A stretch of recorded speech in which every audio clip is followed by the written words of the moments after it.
Happy Friday, everyone! A lot of you have been asking for photos of the garden, so I thought it might be easier to take a video. So here goes. Front porch, got a lot of houseplants.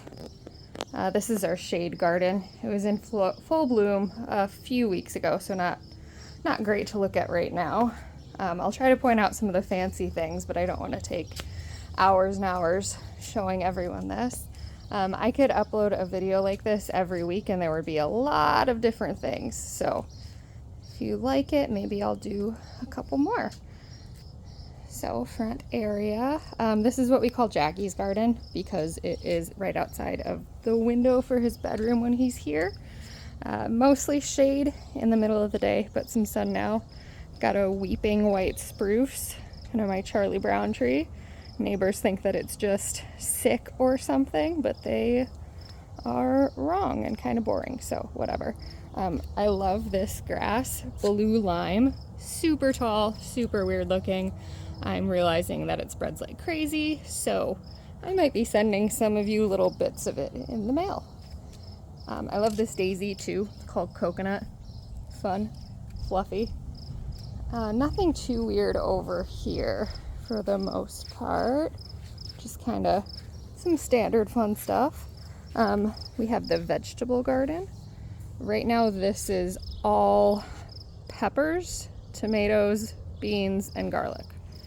And that's all I could fit in here this year with the massive number of peppers that I accidentally started. I've got some scarlet runner beans, which the hummingbirds really like. Those are new this year, so I was excited to try them out. I do also have some yard-long Chinese beans, so those actually get about 3 feet in length of the bean itself. So I'm excited to see how those go. Lots of garlic. Cut the scapes off a couple weeks ago. Still trying to get through them. A couple celery plants just to try them out. Never had them before, so we'll see. This is what we have named Garden 1. Got a lot of lilies, another fancy daisy, lemon puff. As you can see, there's a lot of space still in all of these, which I kept telling Reggie so that I can justify everything that I bring home. One of our plum trees, not much fruit on it this year, but it's still small. A lot of natives. The seeds that we started this year are not doing well or not coming up at all. We've been in a massive drought, so we haven't had any real rain in something like 8 weeks now. Got a perennial hibiscus, huge flowers, about 8 inches across later in the year. It is actually like a hibiscus flower, which is cool, but it's a rose mallow is what it's technically in the grouping of. Got some sunflowers that I started, some of the only seeds that actually took. Squirrels and deer keep ruining my sweet peas and all of my vines. So I've got a little trellis with nothing on it. Very sad. I had to mix some tomatoes and peppers and other vegetables in the normal gardens because we ran out of space. No surprise there. Who saw that veggie garden? It's pretty packed. Most of the peppers, actually all of the peppers except one, are hot. The only sweet pepper I grew is called Murasaki Purple. The whole plant, I can show you that one real quick, is kind of purple, and so are the peppers. So you can see it right there. Purple flowers, purple stems. The leaves were purple when it was young, so I'm excited to try that, see how it goes. Okay, so moving on to Garden 2. Also lots of space, plenty of room for activities. Got a yucca that's blooming. It's our color guard, so it is variegated. We got an Edelweiss plant this year, which I've been looking for with no luck. So that's exciting. We'll see what it looks like when it blooms next year. Lots of Monarda for the bees. A friend of mine moved into a new house last year and just kind of went on a rampage ripping everything out to start from scratch and dug up all of these daylilies, which is only about 2/3 of what she brought over.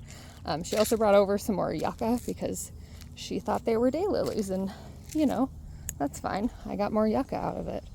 Got an apricot tree, a couple little fruits on there, which is surprising because this is only its second year. Supposed to need a cross-pollinator, and we don't have another one because it died.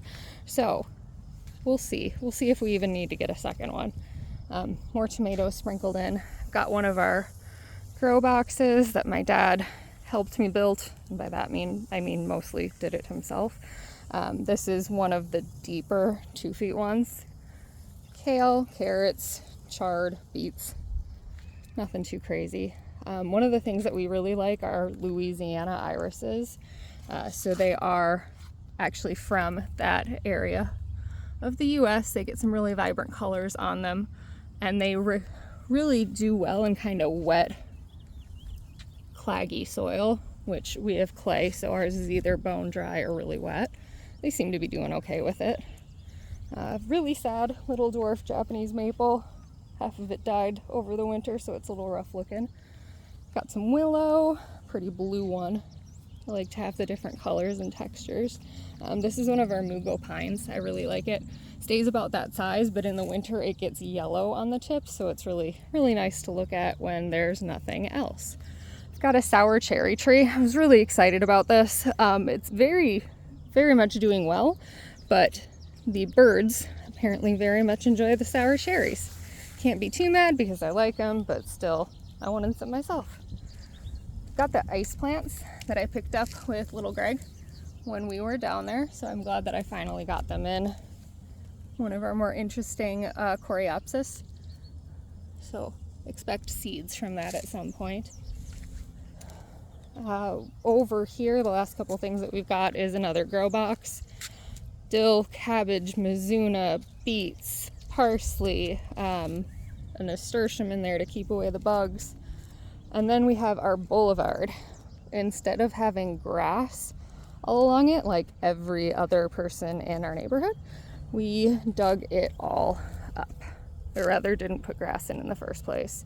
It's got some shrubs, fragrant sumac. This area is very dry, so everything in here is pretty drought tolerant, which is nice. Only lost a couple plants. As you can see, still a lot of empty mulch, so plenty of room. That's a recurring theme around here. So much plant opportunities. It's got some ground cover. We really like the creeping thyme. Bees are all over it when it's in full bloom.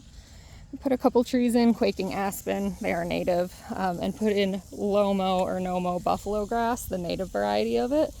The quaking aspen is really cool. Some of you might know this, but things in the poplar family, their tree leaf and the petiole, the part that attaches that to the branch, are perpendicular to one another as far as the plane in which they point. So that means that regardless of what direction the wind hits it from, the leaves are going to kind of shake like that. So quaking aspen, they quake. They also make great noise when they do that, so it drowns out the rest of the neighborhood.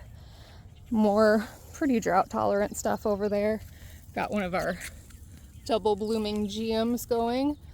This is in the same family as prairie smoke, which is one of the native varieties of that. More stuff. Our rather inappropriate looking hens and chicks are going. They're one of my favorites because they get giggles. They're just very strange looking. Got some more of the same over here. We try to keep different varieties in each one of these sections so that it stays unique. Oh, I told some of you about the prairie drop seed. Kind of looks like a Muppet.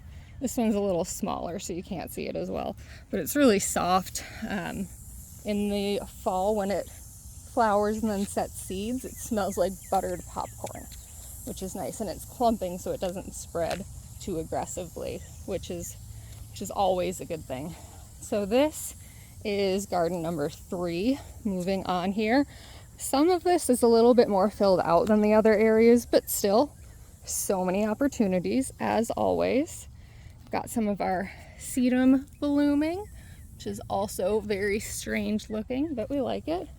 Some of the seeds that I put in actually took, not all of them, marigolds, nasturtium. We've got some cabbages mixed in here as well.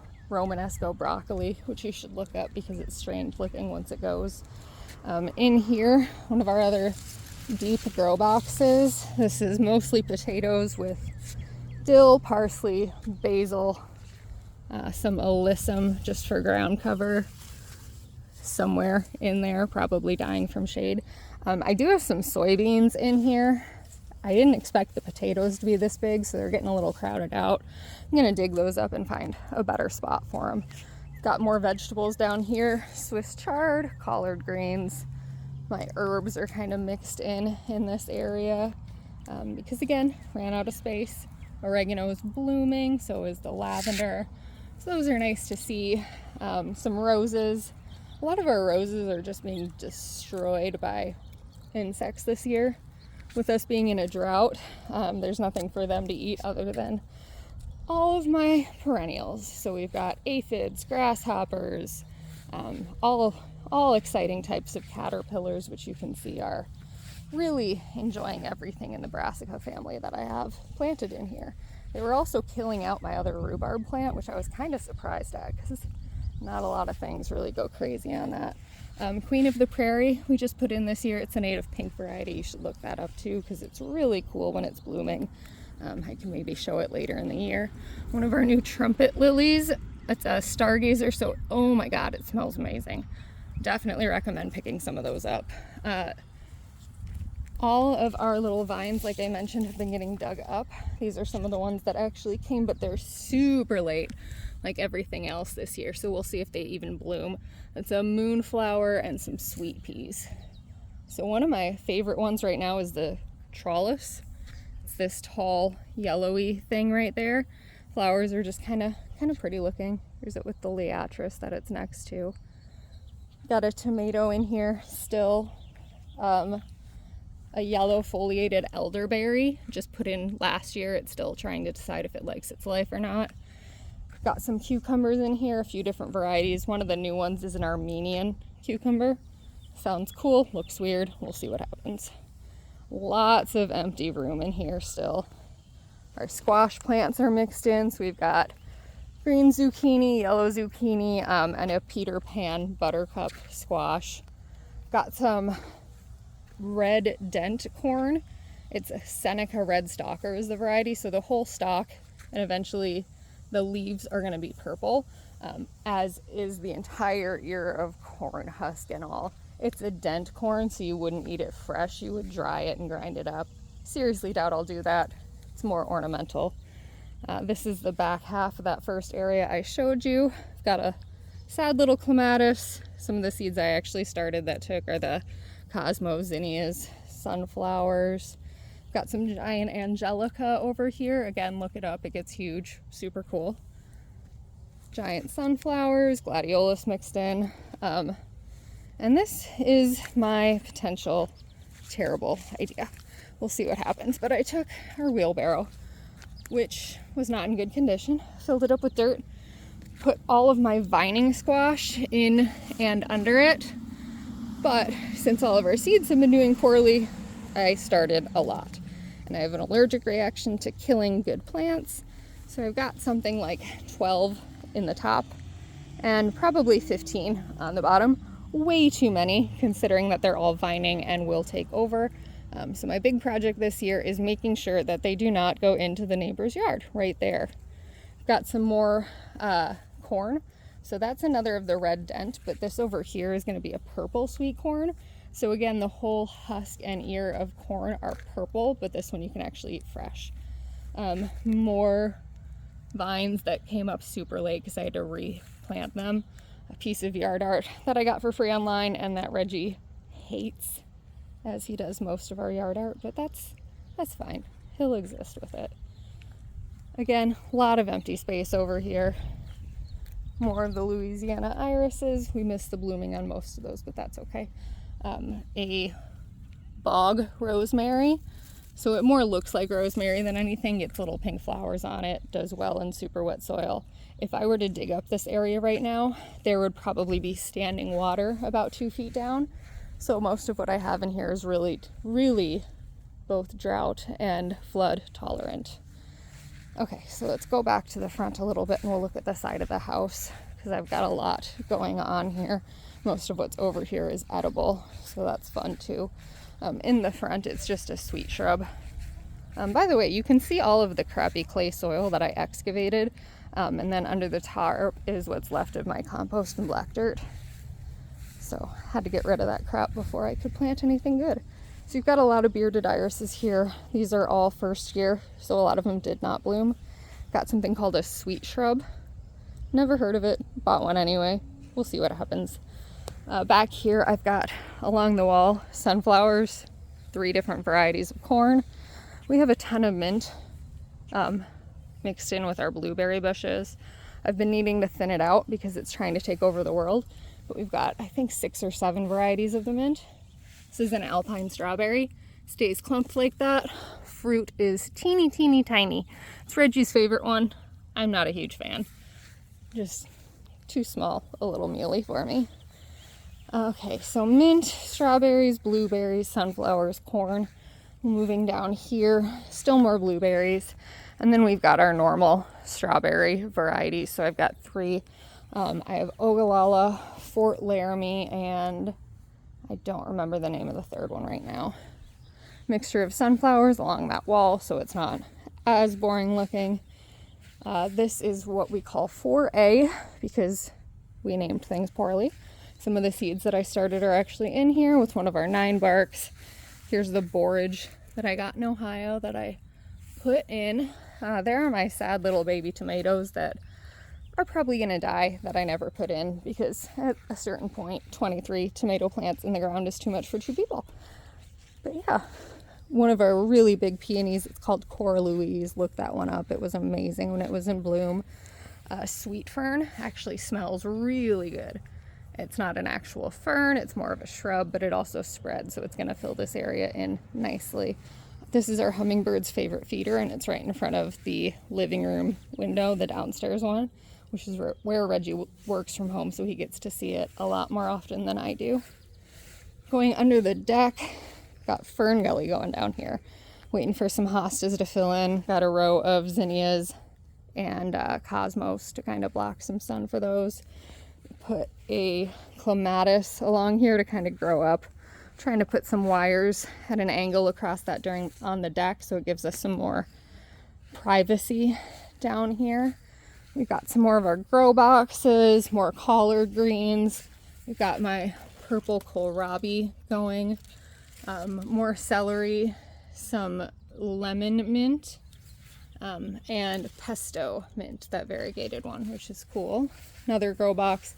This is my mini bok choy. I'm letting it bolt so that I can get more seeds for it because it was a free seed packet and I didn't get many out of it. So we ate quite a bit, but I want more and I can succession plant that one. So hopefully soon. Some more cabbages. Our Mizuna back here was doing really well in the front, but back here it's getting eaten. We'll see what happens with that one. Kale, cabbage. There are onion and leeks mixed in with all of these. To add flavor to the plant because that'll actually happen. More basil, a couple different types of lettuce that we're trying to get through. We've got 4B back here. The area with the bricks around it is actually our next door neighbor, so none of that is ours. And again, tons of space. Got a trellis oriole feeder, different clematis on each side. This is Jack Manny, blooms this time of year.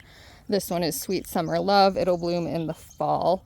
So we're trying to get a good combo there. This back hill is my nightmare. Neighbors have all kinds of nice things. You can see down there they've got like trellising and steps and patios. And I just have this. So we're gonna tear that up and try to give it some love. Those sunflowers in the rocks were planted by the birds. Gonna let them go, see what they look like. The rest of the sunflowers are mine. That grass, it's a blue switchgrass, actually gets really blue in the fall, including its flower and seed heads. Got my pom-pom juniper, needs a big haircut. Our last plum tree actually is doing very well after we pruned it, but it's not setting a lot of fruit because we did that. Not much else back here, lots of anemone, another grow box. Again, cabbage, chard, beets, and baby bok choy. My false cypress did not like the winter, so we'll see if that even makes it. The rest of the deck, we've got one of our hydrangeas blooming, Endless Summer, also known as Endless Disappointment. Got some Hakone Cloa, it's Japanese forest grass growing under there. Hopefully it fills that out. Again, looks kind of like a mop when it does. And then that brings us back up here. Also, if you ever need 5-gallon buckets, kitty litter bins are the best and they're free. Just throwing that out there. Nice plug. We're back to my Charlie Brown tree. And that brings us to the end of the loop. So hopefully this was, something kind of cool for all of you. Let me know if you want more in a week or two. Bye.